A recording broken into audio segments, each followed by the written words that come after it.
എല്ലാവർക്കും നമസ്കാരം. ഞാൻ സരിതാ മഹേശ്വരൻ. ഇന്ന് ശ്രീകൃഷ്ണവിലാസ മഹാകാവ്യത്തിൻ്റെ 10ാമത്തെ സർഗത്തിലെ 21, 22 എന്നീ 2 ശ്ലോകങ്ങളാണ് നമ്മൾ പഠിക്കാൻ പോണത്. ഇതിൽ 21ാമത്തെ ശ്ലോകത്തിൽ ഇന്ദ്രവജ്രവൃത്തവും 22ാമത്തേതിൽ ഉപജാതി വൃത്തവുമാണ് കവി ഉപയോഗിച്ചിരിക്കുന്നത്. ഭഗവാൻ എങ്ങനെയാണ് ബ്രാഹ്മണനെ ഒന്നുകൂടിയും ആദരിക്കുന്നത് തുടങ്ങിയിട്ടുള്ള കാര്യങ്ങളാണ് പറയണത്. നമുക്ക് ആദ്യം 21ാമത്തെ ശ്ലോകം നോക്കാം. ഉത്ഥാതുമർഹസ്യധുനാ മഹീയാൻ നേയശ്രമം മാർഗപരിശ്രമസ്തേ സ്നാനാശനാഭ്യാമപനീതഖേദ കർത്താസി വിശ്രംഭകഥാ പുനസ്ത്വം. നമുക്ക് ശ്ലോകത്തിൻ്റെ പദച്ഛേദങ്ങൾ പറയാം. പദങ്ങൾ ഏതൊക്കെയാണെന്ന് നോക്കാം. ഉത്ഥാതും അർഹസി അധുനാ മഹീയാൻ നേയ ശമം മാർഗപരിശ്രമ തേ സ്നാനാശനാഭ്യാം അപനീതഖേദ കർത്താ അസി അഥവാ കർത്താസി വിശ്രംഭകഥാഹ പുനഃ ത്വം. ഈ കർത്താ അസി എന്നുള്ളത് രണ്ടായിട്ട് വിഭജിച്ച് പറയാം. അപ്പോൾ കർത്താ അസി എന്നുള്ളത് കർത്താ എന്നുള്ളത് അത് ചെയ്യേണ്ടവൻ എന്ന ബ്രാഹ്മണൻ്റെയും അസി എന്നുള്ളത് ക്രിയയായിട്ട് മാറും. കർത്താസി എന്ന് പറയുമ്പോൾ അവിടെ ലുട്ടാണ് വരുന്നത്. അങ്ങ് ചെയ്യണം, നീ ചെയ്യണം എന്നുള്ള അർത്ഥത്തിൽ വരുന്ന ക്രിയയാണ്. അപ്പോൾ നമുക്ക് അന്വയത്തിലേക്ക് കടക്കാം. അധുനാ ഉത്ഥാതും അർഹസി. അപ്പോൾ വേണ്ട പൂജകളൊക്കെ ചെയ്ത് കുറച്ചു നേരം വിശ്രമിച്ച് അടുത്തിരുന്ന് വർത്തമാനം പറയലൊക്കെ കഴിഞ്ഞപ്പോൾ ഭഗവാൻ ബ്രാഹ്മണനോട് പറയുകയാണ്, ഇപ്പോൾ അധുനാ ഇനി ഉത്ഥാതും അർഹസി, അങ്ങ് എണീറ്റോളൂ. അപ്പോൾ ഇത്ര നേരം അവിടെ ഇരുന്ന് വർത്തമാനം പറഞ്ഞിട്ട് പെട്ടെന്ന് എണീറ്റ് പൊക്കോളാൻ പറയണത് എന്തിനാണ് എന്ന് വിചാരിക്കേണ്ട. എണീറ്റ് പുറത്തേക്ക് പോകാനോ എവിടെ നിന്നാണോ വന്നത് അവിടേക്ക് പോകാനോ എന്നല്ല പറയണത്. എണീറ്റിട്ട് അങ്ങ് എന്ത് ചെയ്യണം? തേ മഹീയാൻ മാർഗപരിശ്രമ ശമം നേയ.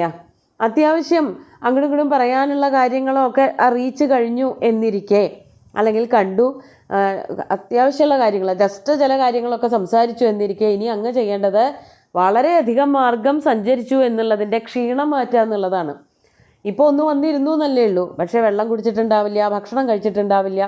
അതൊക്കെ ചെയ്ത് കഴിഞ്ഞിട്ട് മതി എന്നാണ് പറയണത്. അതാണ് തേ അങ്ങയുടെ മഹീയാൻ മാർഗപരിശ്രമ, വളരെ വലുതായ മാർഗക്ഷീണം, മാർഗഖേദം, യാത്ര ചെയ്തതിൻ്റെ ക്ഷീണം, ശമം നേയ നല്ലോണം ശമിക്കട്ടെ, നല്ലോണം മാറാനുണ്ട്. അതായത് ക്ഷീണമൊന്നും മുഴുവൻ മാറിയിട്ടില്ല, മുഖത്തൊക്കെ ഒരു വാട്ടം കാണാനുണ്ട്. വന്നിരുന്ന ഭഗവാനെ കണ്ടപ്പോൾ കുറേയൊക്കെ ആശ്വാസമായി എങ്കിലും വന്നുകൂടുമ്പോൾ തന്നെ അങ്ങോട്ട് ഓരോന്ന് ചോദിച്ചിട്ട് വിഷമിപ്പിക്കേണ്ട കാര്യമില്ല, വിശ്രമിച്ചിട്ട് പതുക്കെ പറഞ്ഞാൽ മതി എന്നുള്ളതാണ് ഭഗവാന്റെ നയം.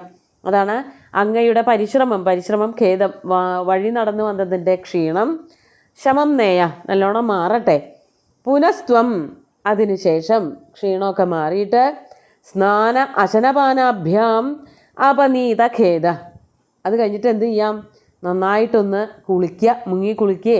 എങ്ങനെയൊക്കെയാണെന്ന് വെച്ചാൽ അവരവരുടെ ഇഷ്ടം പോലെ കുളിച്ച് അതിനുശേഷം അശനം എന്ന് വെച്ചാൽ ഭക്ഷണം കഴിക്കുക. അശനം എന്ന് പറയുമ്പോൾ ഒപ്പം തന്നെ പാനം, വെള്ളം കുടിക്കലും ഉണ്ടാവും. അതെല്ലാം കഴിഞ്ഞ വയറ് നിറച്ച് ഭക്ഷണം കഴിച്ച് വെള്ളമൊക്കെ കുടിച്ച് സംതൃപ്തനായതിനു ശേഷം അതാണ് സ്നാന അശനാഭ്യാം അപനീത ഖേദ. എല്ലാ ക്ഷീണങ്ങളും മാറിയിട്ട്, മനസ്സിൻ്റെ ക്ഷീണം മാറിയതാണ് ഭഗവാനെ കണ്ടതോട് കൂടിയിട്ട്. പക്ഷേ ശരീരത്തിൽ ലേശം കൂടി ക്ഷീണമൊക്കെ അവശേഷിക്കുന്നുണ്ട്. അപ്പോൾ അത് മുഴുവനും മാറട്ടെ. കുറച്ച് വിശ്രമമൊക്കെ എടുത്ത് വെള്ളം കുടിച്ച് കുളിച്ച് ഭക്ഷണമൊക്കെ കഴിച്ച് വരുമ്പോഴേക്കും അത് നല്ലോണം മാറും. അങ്ങനെ എല്ലാ ഖേദങ്ങളും ഇല്ലാതെയാക്കിയിട്ട് അപനീത ഖേദ വിശ്രംഭകഥാഹ കർത്താസി. എന്നോട് എന്താ സ്വകാര്യമായിട്ട് പറയാൻ, എന്നോട് മാത്രമായിട്ട് പറയാനാണല്ലോ ഇപ്പോൾ ഇവിടെ വന്നത്. ഒരു സഭയിലേക്കല്ല വന്നത്, ഭഗവാനെ മാത്രം കാണണമെന്ന് വിചാരിച്ചിട്ടാണ് ബ്രാഹ്മണൻ ഭഗവാൻ ഇരിക്കുന്ന സ്ഥലത്തേക്ക് വന്നത്. അപ്പോൾ അവിടേക്ക് വന്നിട്ട് എന്താണോ എന്നോട് പറയാൻ ഉദ്ദേശിച്ചിരുന്നത് അത് പിന്നീട് പറഞ്ഞാൽ മതി. വിശ്രംഭകഥ എന്നുള്ളത് കൊണ്ട് സ്വകാര്യമായിട്ട് എന്നെ വിശ്വസിച്ച് എന്തോ പറയാനുണ്ടല്ലോ, അത് എന്നോട് അതിനുശേഷം പറഞ്ഞോളൂ. കർത്താസി അതിൻ്റെ പ്രവർത്തനം, അല്ലെങ്കിൽ അത് പറയുകയും കൂടി വേണം. അത് ഏറ്റവും അവസാനം ചെയ്യേണ്ട കാര്യമാണ്. ആദ്യം ക്ഷീണം തീർക്കുക തന്നെയാണ് വേണ്ടത് എന്നാണ് ഭഗവാൻ ആ ബ്രാഹ്മണനോട് പറഞ്ഞത്. കർത്താസി എന്നുള്ളത് ലുട്ടല്ല, അവിടെ കർത്താ അസി എന്ന് പദം മുറിക്കുകയാണെങ്കിൽ ഈ വിശ്രംഭകഥയുടെ കർത്താവാകുകയും വേണം. അതായത് വിശ്രംഭകഥയുടെ കർത്താവ് എന്ന് പറഞ്ഞാൽ വിശ്രംഭകഥയൊക്കെ വിസ്തരിച്ച് എന്നോട് പറയണം. എന്നോട് എന്താണോ ആരെങ്കിലും പറഞ്ഞ് ഏൽപ്പിച്ചിട്ടുണ്ടോ പറയാൻ, അതൊക്കെ വിശ്വസിച്ച് പറയാം എന്നാണ് ഇവിടെ ശ്രീകൃഷ്ണൻ ബ്രാഹ്മണന് വാക്ക് കൊടുക്കുന്നത്. ഇനി സുകുമാരകവി എന്താണ് അടുത്ത ശ്ലോകത്തിൽ വർണ്ണിക്കുന്നത് എന്ന് നോക്കാം. 22ാമത്തെ ശ്ലോകം കൂടി നോക്കൂ. ഇത്യാദരാത് തേന നിയുജ്യമാനോ ഗത്വാ ഗൃഹാഭ്യന്തരമഗ്രജന്മ കൃഷ്ണസ്യ രൂപാദിഷു ദത്തചേതാ ചകാര തദ്വിവശൈരിവാംഗൈഃ. ആദ്യം പദച്ഛേദം പറയാം. ഇതി ആദരാത് തേന നിയുജ്യമാന ഗത്വാ ഗൃഹാഭ്യന്തരം അഗ്രജന്മ കൃഷ്ണസ്യ രൂപാദിഷു ദത്തചേതാഃ ചകാര തത്തദ്വിവശൈഃ ഇവ അംഗൈഃ. ഇവിടെ എന്താ പറയണത് എന്നാണെങ്കിൽ ഭഗവാന്റെ വാക്കുകൾ കേട്ടിട്ട് ബ്രാഹ്മണൻ എന്താ ചെയ്തതെന്ന് പറയാണ്. ഇതി ഇപ്രകാരം ആദരാത് തേന നിയുജ്യമാന ആദരവോട് കൂടിയിട്ട് തേന കൃഷ്ണേന ഭഗവാൻ കൃഷ്ണനാൽ നിയുജ്യമാന നിയോഗിക്കപ്പെട്ടവനായ അഗ്രജന്മാവ് എന്ന് പറഞ്ഞാൽ ഏട്ടനെ പറയും, ബ്രാഹ്മണനെയൊക്കെ പറയും. അതായത് ഒരു സമൂഹത്തിലെ ഏറ്റവും ഉയർന്ന പദവി വഹിക്കുന്ന അല്ലെങ്കിൽ ഉയർന്ന സ്ഥാനമുള്ളവൻ എന്നുള്ള അർത്ഥത്തിലാണ് ബ്രാഹ്മണൻ എന്ന് പറയുന്നത്. അതാണ് അഗ്രജന്മ. ആ ബ്രാഹ്മണൻ എന്തു ചെയ്തു? ഗൃഹാഭ്യന്തരം ഗത്വ ഭഗവാന്റെ കൊട്ടാരക്കെട്ടുകളുടെ ഉള്ളിലേക്ക് പോയിട്ട് കൃഷ്ണസ്യ രൂപാദിഷു ദത്തചേതാഃ എന്നിട്ട് അവിടെ ചെന്നിട്ടോ കൃഷ്ണൻ പറഞ്ഞ കാര്യങ്ങളൊക്കെ അതേപടി ചെയ്തു. എന്തായിരുന്നു അതിന് കാരണമെന്ന് സുകുമാരകവി പറയാണ്. കൃഷ്ണസ്യ രൂപാദിഷു ദത്തചേതാഃ കൃഷ്ണൻ്റെ രൂപം മുതലായവയിൽ മനസ്സു മയങ്ങിപ്പോയവൻ. രൂപം മുതലായവ എന്ന് പറഞ്ഞാൽ പിന്നെന്താണ്? കൃഷ്ണൻ്റെ ചിരി, കൃഷ്ണൻ്റെ വാക്കുകൾ. രൂപം മാത്രമൊന്നുമല്ല, ചിരിയുണ്ട്, വാക്കുകളുണ്ട്, കെട്ടിപ്പിടിക്കലുണ്ട്, അതുപോലെ ഘ്രാണനം ചെയ്യുക, ഉമ്മ വയ്ക്കലുണ്ട്, ആശീർവദിക്കലുണ്ട്, നമസ്കാരമുണ്ട്. ഇങ്ങനെ എന്തൊക്കെയാണോ കൃഷ്ണൻ ഈ ബ്രാഹ്മണനെ കണ്ടപ്പോൾ ചെയ്തത് അത് മുഴുവനും ഇങ്ങനെ ഓർത്തുകൊണ്ട് വേറെ ഒന്നും ചിന്തിക്കാൻ തന്നെ പറ്റണില്ല. അത്രയ്ക്കധികം അങ്ങോട്ട് കയറിക്കൂടി ഭഗവാന്റെ സ്വഭാവ സവിശേഷതകളും രൂപവും വർത്തമാനവും എല്ലാം തന്നെ ആ ബ്രാഹ്മണൻ്റെ മനസ്സിലേക്ക്. അതുകൊണ്ട് അതുമാത്രം ചിന്തിച്ചുകൊണ്ട് ഭഗവാൻ അങ്ങോട്ട് വഴിതിരിച്ചു വിട്ടതുപോലെയായി.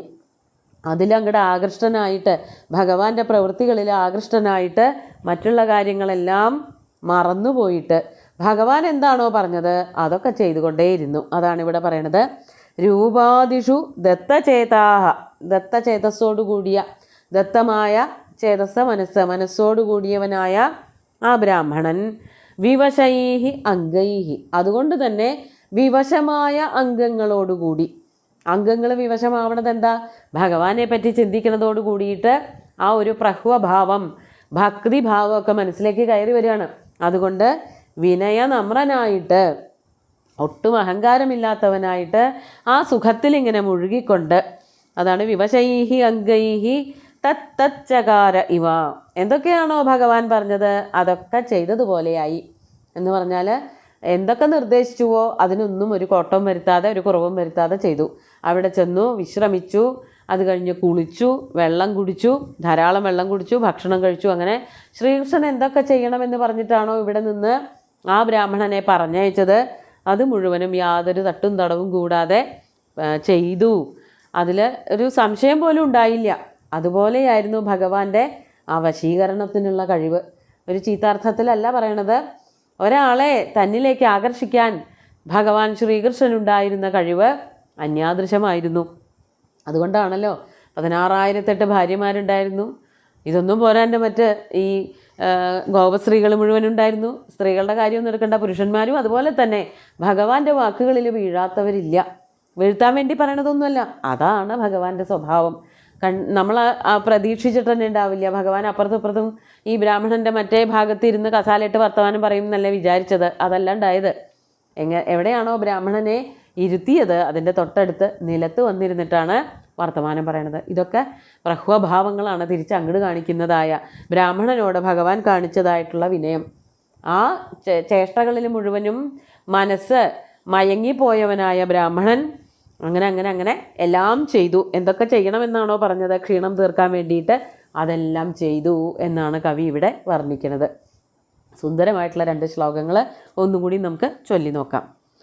ഉത്ഥാതുമർഹസ്യ ധുനാ മഹീയാൻ നേയശമം മാർഗപരിശ്രമസ്തേ സ്നാനാശനാഭ്യാമപനീതഖേദ കർത്താസി വിസ്രംഭകഥാ പുനസ്ത്വം ഇത്യാദരാത്തേന നിയുജ്യമാനോ ഗത്വാ ഗൃഹാഭ്യന്തരമഗ്രജന്മ കൃഷ്ണസ്യ രൂപാദിഷു ദത്തചേതാ ചകാര തത്തദ്വിവശൈരിവാംഗൈ.